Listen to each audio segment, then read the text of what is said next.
السلام علیکم ورحمۃ اللہ وبرکاتہ۔ سورہ البینہ۔ اعوذ باللہ من الشیطان الرجیم۔ بسم اللہ الرحمن الرحیم۔ لم یکن الذین کفروا من اہل الکتاب والمشرکین منفکین۔ لم یکن نہیں تھے، الذین وہ لوگ، کفروا جنہوں نے کفر کیا، من اہل الکتاب والمشرکین اہل کتاب میں سے اور مشرکین میں سے، منفکین باز آنے والے، اہل کتاب یعنی یہود و نصارہ، والمشرکین اور مشرک لوگ، ان میں سے کوئی بھی اپنے کفر سے یا شرک سے باز آنے والا نہیں تھا، حتیٰ تأتیہم البینہ یہاں تک کہ آ جاتی ان کے پاس واضح دلیل۔ جب تک کوئی واضح نشانی یہ لوگ نہ دیکھ لیتے اس وقت تک انہوں نے کفر سے تائب نہیں ہونا تھا۔ جس طرح سورۃ اعراف میں اللہ تعالیٰ نے ان کا یہ قول ذکر کیا ہے، کہتے ہیں لو انا انزل علینا الکتاب لکنا اہدی منہم، اگر ہماری طرف کتاب نازل ہوتی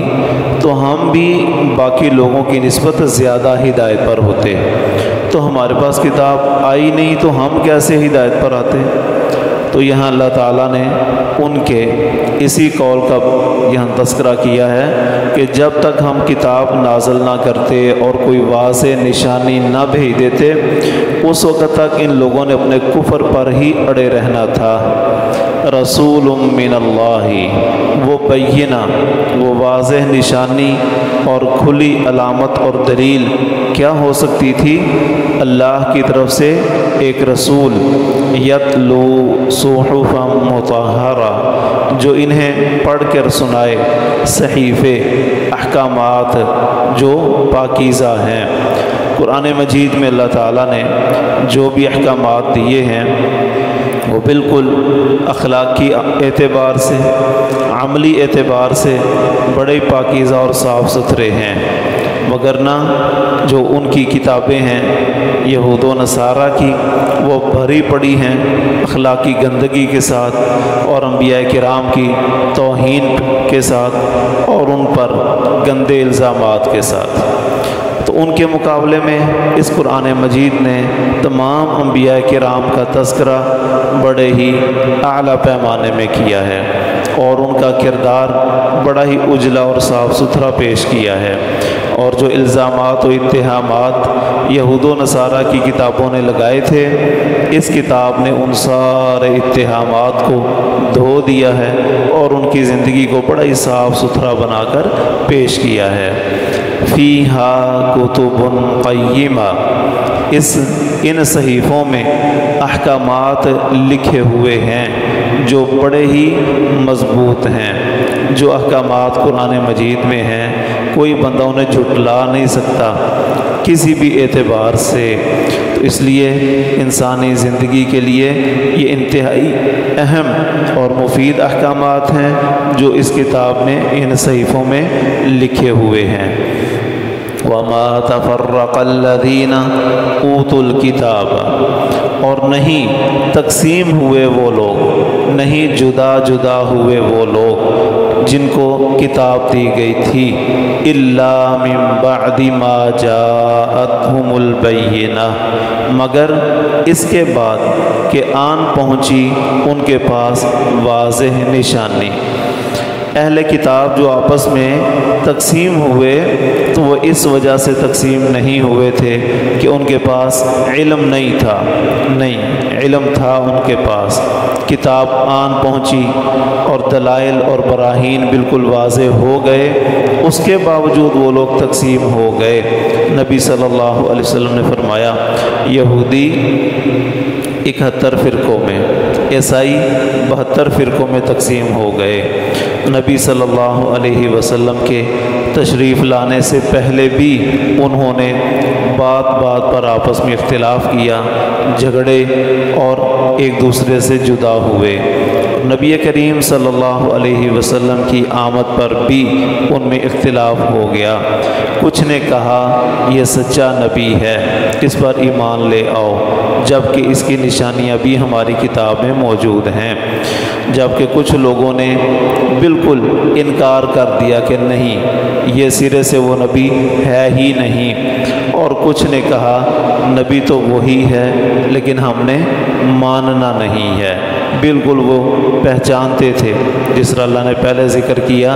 یعرفونہ کما یعرفون ابناءہم، وہ اس نبی کو اتنی وضاحت کے ساتھ پہچانتے ہیں جس طرح انہیں بچوں کے ہجوم میں اپنے بیٹے دور سے نظر آ جاتے ہیں، یہ اس نبی کو اسی طرح پہچانتے ہیں۔ وَمَا أُمِرُوا إِلَّا لِيَعْبُدُوا اللَّهَ مُخْلِصِينَ لَهُ الدِّينَ، حالانکہ نہیں انہیں حکم دیا گیا تھا الا مگر لِيَعْبُدُوا اللَّهَ، اس بات کا کہ وہ عبادت کریں اللہ تعالیٰ کی،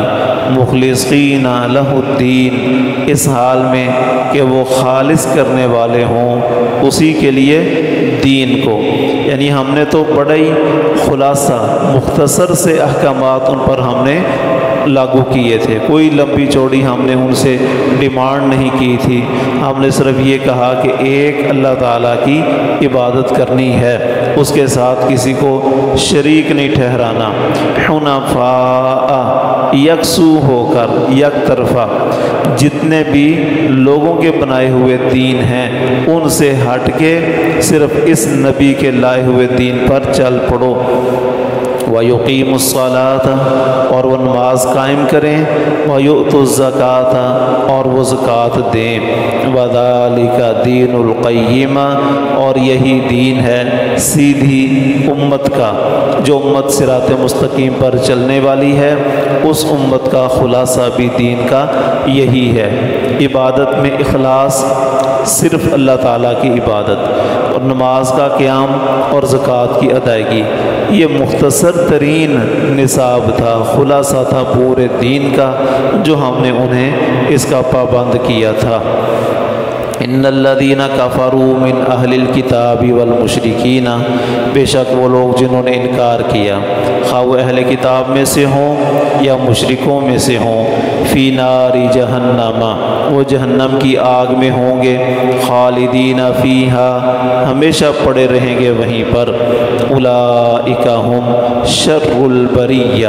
یہی لوگ ہیں مخلوق میں سب سے بدترین۔ بریہ یہ برأ یبرأ سے پیدا کرنے کے معنی میں، اللہ تعالیٰ کی ایک صفت ہے البارئ، واللہ الخالق البارئ، وہ پیدا کرنے والا ہے، تو اس بارئ کا یہ مفعول ہے، البریہ مخلوق پیدا کی ہوئی، تو مخلوق میں جانور بھی آ جاتے ہیں، تو یہ جانوروں سے بھی بدتر ہیں، اس لیے کہ انہوں نے اللہ تعالیٰ کے پیغام کو پہچانا نہیں، اپنے خالق کو پہچانا نہیں، اس لیے اولئک کالانعام بل ہم اضل، جس طرح ایک مقام پر کہا کہ جانوروں سے بھی گئے گزرے ہیں، تو یہاں بھی وہی مضمون دوسرے الفاظ میں ہے کہ یہ مخلوق میں سب سے بدترین ہے۔ ان الذین آمنوا وعملوا الصالحات، بے شک وہ لوگ جو ایمان لائے اور اچھے اعمال کرتے رہے، اولئک ہم خیر البریہ، یہی لوگ ہیں جو مخلوق میں سب سے اچھے ہیں۔ جزاؤہم عند ربہم، ان کا بدلہ ان کے رب کے ہاں، جنات عدن، ہمیشہ کے باغات ہیں، تجری من تحتها الانہار، جاری ہیں جن کے نیچے نہریں، خالدین فیہا ابدا، وہ رہیں گے ان باغات میں ہمیشہ، رضی اللہ عنہم ورضوا عنہ، اللہ راضی ہو گیا ان سے اور وہ راضی ہو گئے اس سے۔ یہ اللہ تعالیٰ کی رضا کا اعلان، یہ ہے سب سے بڑی دولت اور سب سے بڑی نعمت۔ تو جنت میں جانے کے بعد باقی نعمتیں تو ہیں ہی، لیکن اللہ تعالیٰ کی رضا کا اعلان یہ سب سے بڑی نعمت ہوگی۔ وہاں پر اللہ تعالیٰ فرمائیں گے کوئی اور چیز چاہیے تو بتاؤ، لیکن وہ جنتی کہیں گے کہ اب ہر چیز تو مل گئی ہے، کوئی نعمت باقی رہی نہیں، ہم اب کیا مطالبہ کریں؟ اللہ تعالیٰ پھر کہیں گے نہیں کچھ اور بھی، تو وہ پھر بھی یہی بات کہیں گے۔ آخر اللہ تعالیٰ یہ کہیں گے کہ آج کے بعد میں تم پر ہمیشہ کے لیے راضی ہوں، اب کبھی ناراض نہیں ہوں گا۔ وَرِضْوَانٌ مِّنَ اللَّهِ اکبر، اللہ کی طرف سے رضا کا اعلان یہ سب سے بڑی نعمت ہے۔ ذَلِكَ لِمَنْ خَشِيَ رَبَّهُ،